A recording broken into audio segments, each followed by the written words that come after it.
Hi, this is Imran from iTradeAims.com. This is a quick review of today's trades. There were barely any trades today. Some of the setups were there, which some we took, some we did not take, and I'm just going to go through them quickly. How following the rules could have actually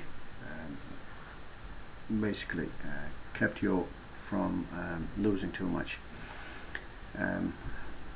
Or they ended with on a positive note.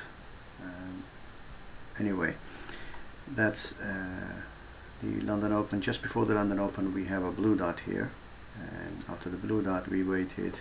We have a fresh AIMS here, as you can see. But what's interesting here is that the AIMS level to the left are very close. This line over here is actually this level here. Now this is how I see my chart. I have M5 and M1 side by side, either on one screen or on two different screens.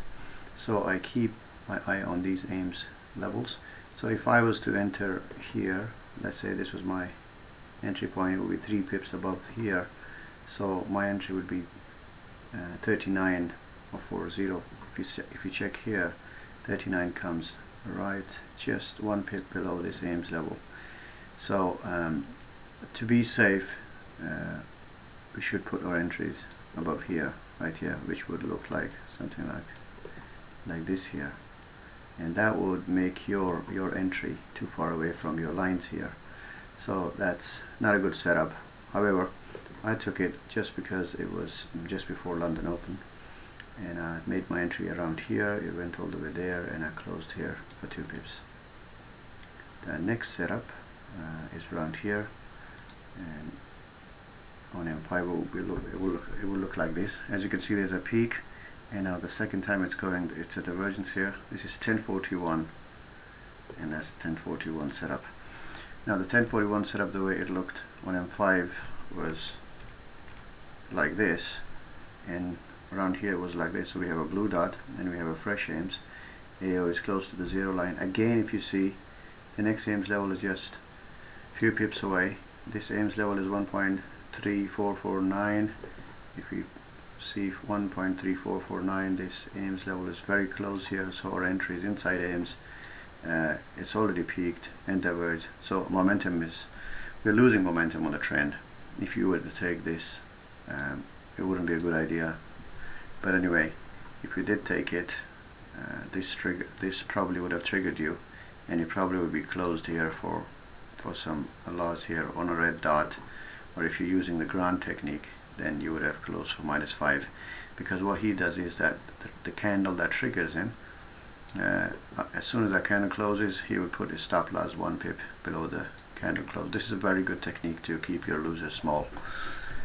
So you would either exit here or here, but if you stayed using a different technique, you would have exited here anyway. So this was not a very good trade as well. But the trick is to keep your losers very, very small. Now this one, then if you look at it here, that's where we have a red dot here, we have AIMS level here. Now we do have AIMS level to worry about, which is this. So there's only 3 pip difference. Now if you compare this, 1.3441, and this is the trade over here. So let me bring it here. 1.4441 would be somewhere around here, and that's the AIMS level, the M5 AIMS level. The M5 AIMS level is represented here by this. So if you were to go around here like 40, it will be a few pips away from the fresh fresh AIMS on M1. But what it would do is that it will keep you on the safe side. So if you took the outer AIMS level, your risk would have been something like this, 10 pips here. I was not here because I had a doctor's appointment, so I had to go. But Grant took the trade, and he probably entered on this candle here or this one here, and then exited here for 14 pips. Obviously he entered around here and exited here for 14 pips. He took 14 pips here because he had a fib expansion, and 162 was around here, so he took that. Otherwise he would have exited on this candle for 10 pips or something like that. So this was a good trade that I missed.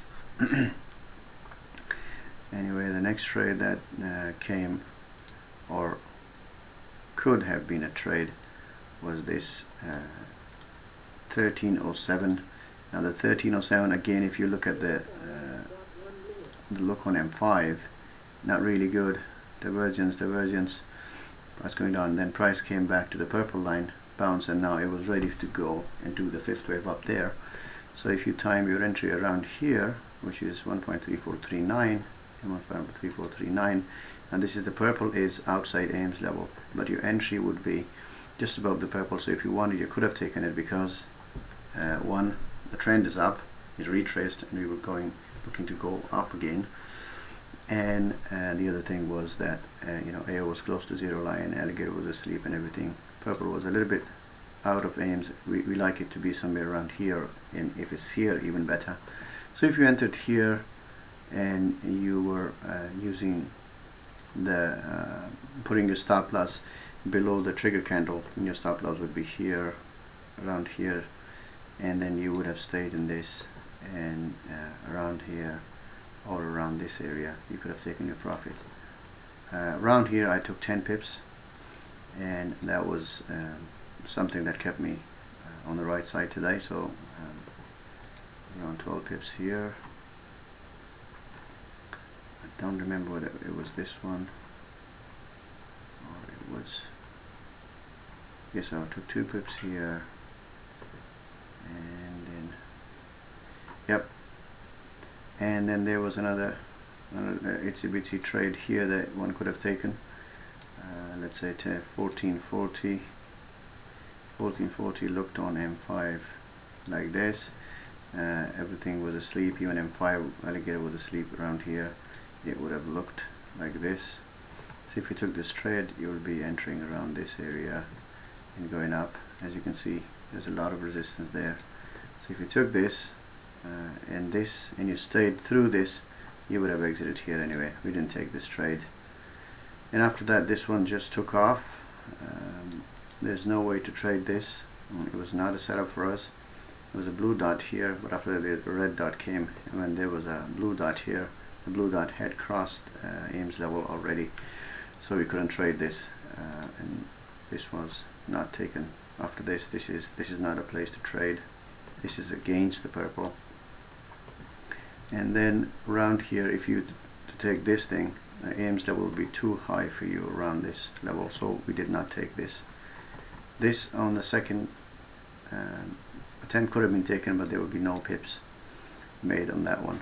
Now this, I was discussing with one of the newbie who's just joined, that I like to take trades around this area. You know, when AO is fresh, there's a fresh cross of AO, and I timed that with the break of Ames, but unfortunately on this occasion it was against the purple, so I didn't take this. And since I did not take this, I did not take this one as well, although Grant took it, and he took a lovely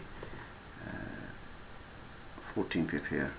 Oh, I think the earlier one that I showed was a different one, which Grant missed as well. This is the one that he took, and it was a nice trade. I think I should have taken that as well. I wasn't really sure about it because of this AMZO over here. And that's it. That was the end for us. It was a positive day at the end of the day, but the day all in all was not really a trendy day. So tomorrow is a different day. Thank you for watching.